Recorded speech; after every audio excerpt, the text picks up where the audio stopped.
توجہ سے کریں. سورۃ الناس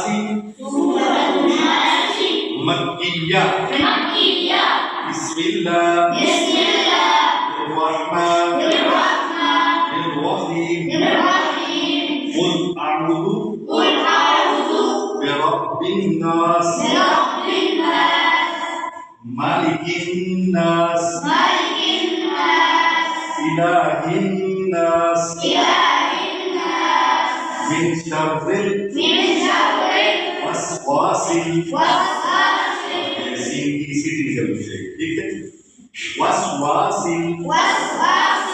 الناس الذی یوسوس فی صدور الناس من الجنۃ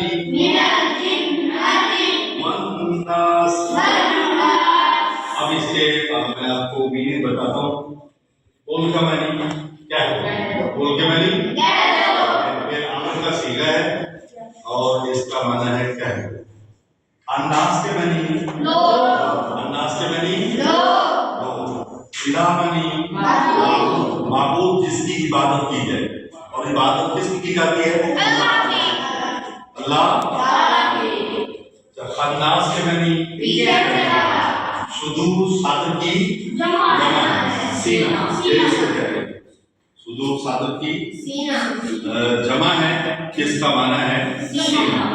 اب اس کا محاورہ ترجمہ کرتے ہیں. قل اعوذ برب الناس، اے نبی کہہ دیجئے کہ میں لوگوں کے رب کی پناہ چاہتا ہوں.